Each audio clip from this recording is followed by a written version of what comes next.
So, clearly people listening to this, you've got your Vanilla Fudge fans, your Cactus fans, your King Cobra fans.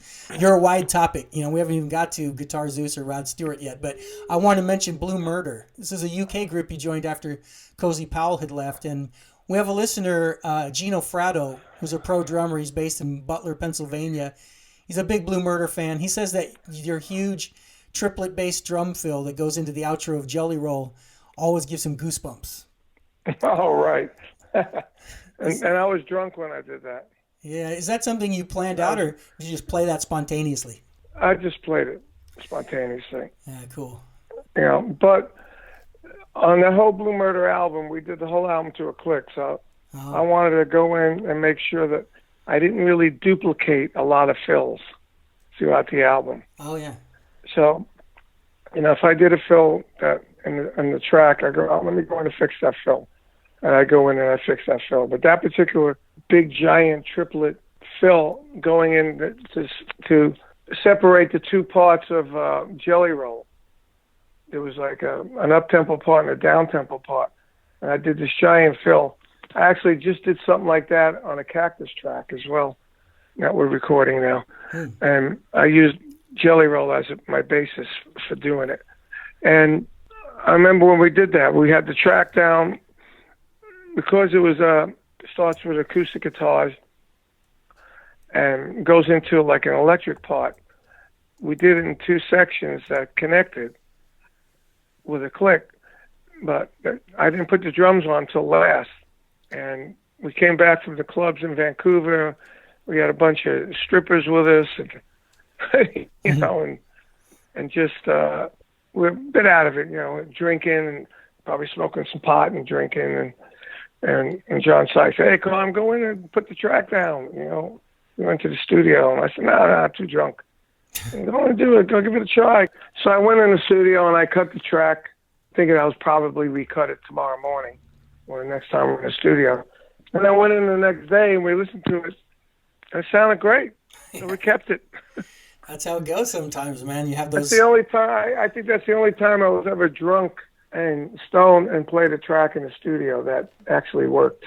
Well, there's the secret. Gino Fratto in Butler, Pennsylvania. If you want to play like Carmine, that's the secret. No, I'm kidding. But I'm glad. I don't recommend it. No, I don't recommend that. No. I'm glad he singled out Blue Murder because you've had such a long career with all these different phases. I mean, we could do an entire episode at any of those bands. But yeah, a large portion of your book is devoted to the time you spent with Rod Stewart. Rod actually wrote the foreword for the book and basically used it as an opportunity to tease you. I mean, he starts off by saying he has nothing but good things to say. Then he proceeds to criticize your fashion sense and accuse you of overplaying on his songs. And then he says he had to fire you. He can't remember why. Basically a load of rubbish, as the English say. He's just messing. Yeah, exactly. Exactly. It's pretty funny. Yeah, he's messing. And when he said, I fired him, fuck knows why, that's exactly what he said. I mean, that's it. Because he was doing a lot of drugs in those days, and he admits it in his book, and he wasn't really paying attention what the hell was going on. Yeah. There was no reason to fire me. When he fired the first band, I was the only one he kept.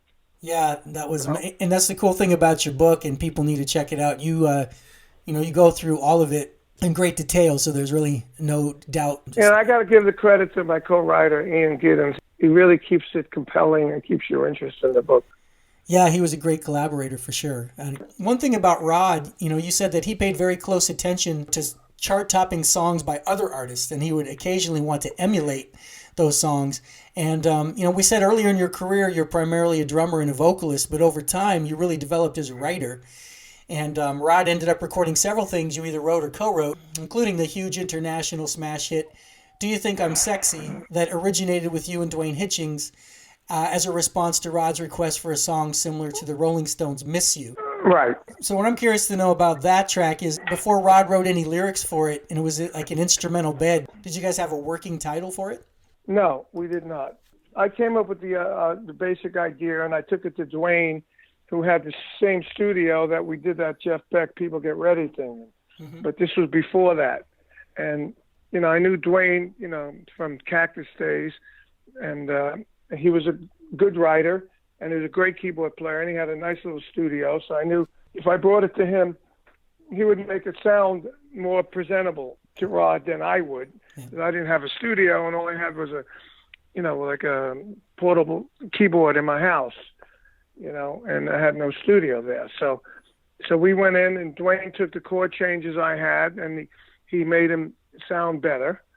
And then we added a middle section with a melody, and then we put it together with a drum groove, and we presented to Rod, and everybody else presented stuff to Rod too. But Rod really liked what we did. So we spent a lot of different recordings and time making that arrangement proper. We had another arrangement, which is more of a rock arrangement, like really more guitars. It's different. Mm-hmm. And eventually, Tom Dow was the producer. Eventually, we changed it to what it is now. And I was producing a Japanese female artist at the time. And I took the other version of Sexy, the other arrangement that were heavy guitars. We wrote another song called I Just Fell in Love Again with this guy named Jim Diamond, who was from Scotland. I had a little thing going with him, me and Earl Slick at one point. And so I brought him in to help write lyrics for the Japanese woman that I was producing. And that song, I haven't heard it in a long time, but if you can find it on the internet, her name was Carmine Appice, and the song was I Just Fell in Love Again. Maybe it's on YouTube, I'm not even sure. But that was the original arrangement for Do You Think I'm Sexy? And then Tom Dow put orchestras on it. He put David Foster, Tom Scott, and all these people on it. Originally, it was 3 guitars, bass, drums, and 1 keyboard, Dwayne.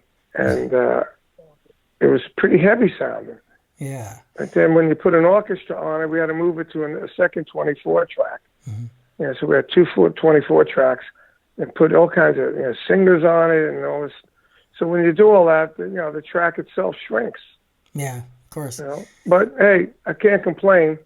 It was number 1 in 13, 14 countries and sold, multi-millions and made a lot of money and made Rod a gigantic superstar, even bigger than he was. Yeah. And me too, because I went right along with it. I was in the band. That band was a great band. We got a lot of credit. And on tour, I did all the tour press, local tour press. Yeah. And it was great for me. Being in Rod's band at the time was great for me. I got a lot of notoriety as a writer, as a performer.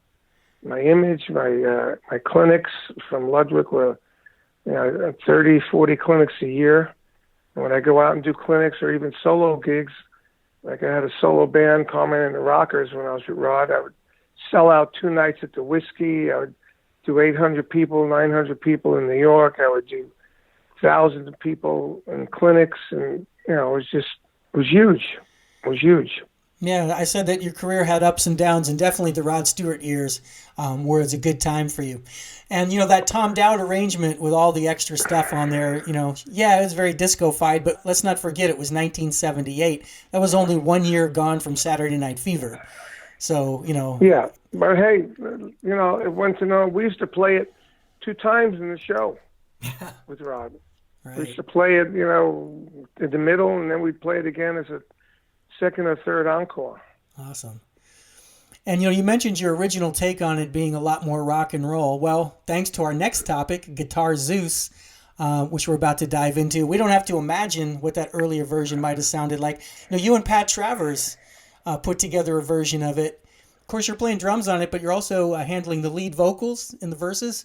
Yeah, I'm doing the lead vocal in the verses, and me and Pat sing the choruses together, and Pat sings the bridge. But this is totally different than the other arrangement that I was talking about. Something that just happened by accident when we were going on tour in 2004. Mm-hmm. Me and Pat did stuff from our album, It Takes a Lot of Balls, that came out on SBV, and we were doing a European tour of 30 cities. We did some of his hits, some of my hits. So we did Sexy, we did Superstition from BBA, we did Evil from Cactus, we did Living Alone from BBA, and then we did 4 Pat songs, and then we did 4 or 5 songs from the album that we were promoting. Cool. And, we were sitting in the room, Pat was playing this riff. I said, wow, that's a cool riff. And I said, you know what?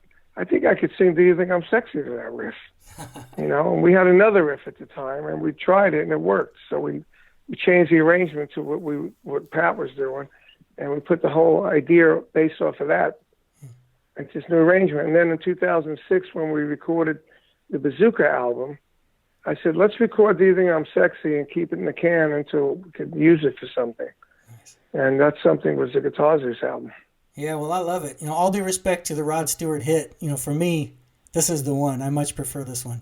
Good. So let's check that out, and we can talk about Guitar Zeus on the other side. Well, let's spin it. Yeah.